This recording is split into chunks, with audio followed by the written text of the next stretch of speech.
yung robot na yan. Unang sasabihin po niyan, Transformer ba yan? Oo, gano'n naman sagot mo. Kung Transformer yan, transform mo nga. Gano'n ang sasabihin nila. Pero ngayon, wala nang hassle na gano'n. Kumbaga, hindi na po tayo makukup dun sa situation na gano'n. Kasi, ang mahirap po sa mga Transformer, especially sa mga, sabihin natin na medyo pricey, yung almost accurate ang kanilang pagta-transform. Ano po, masyado pong mahirap yung transformation nila. Marami pong steps na gugugulin at pagka napalpak ka, pinagmamadali ka, may posibilidad na may mabali ka, masira mo, at saka hindi mo makukuha ng bilisan. Eh siyempre parang pong tinitis ka katulad ganun. Mahilig ka pala sa transform, hindi mo kayang i-transform, parang gaganyanin ka. Lalo yung mga medyo masasabi natin na nangungulit lang, yung parang asarang lang, parang wala lang. Tingnan ko nga to kung kaya niyang transform. Ito ba ang solusyon dyan? Kaya nga sa mga fellow collector, sinasabi ko yan kung kaya nyo bumili ng dalawa, bumili kayo ng dalawa.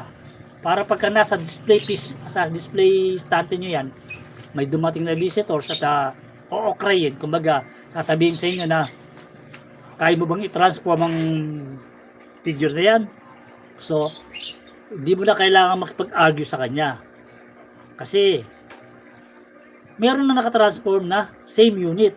Alam niyo po yung gano'n. Yan ang ibig kong sabihin.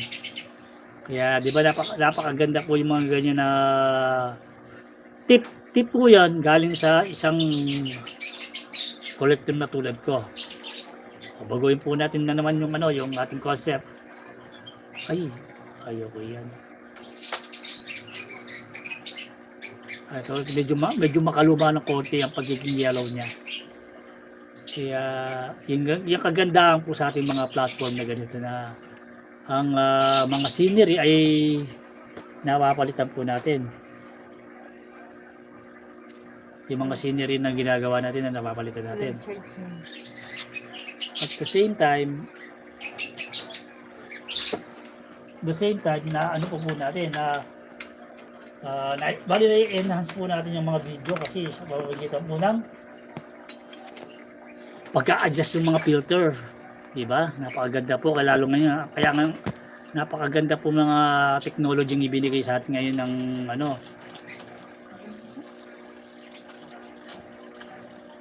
na kaya natin adjust ang kumbaga yung background scenery.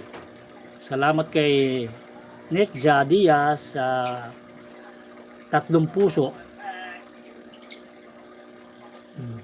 3 pusong ibinigay mo. Ayan. Ang gagawin po natin live na to ay sasakto na po natin ng 3 oras to. Para sa ating mga viewers dyan na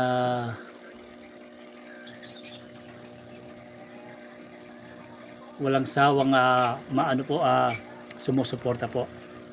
Salamat po sa suporta.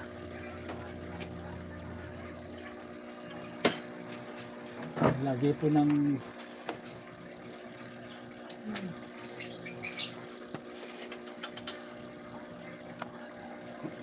nasa 2 minutes and 57 2 hours and 57 minutes. Pagka nag-train na tayo, pero sinasabi nila pagka wag daw sinasap sa oras, kailangan medyo mag-a-adjust ka ng konti, diba? Mga more than 3 hours ay pwede po tayo mag-end of life. At that time siguro ay medyo na na po natin yung ating mga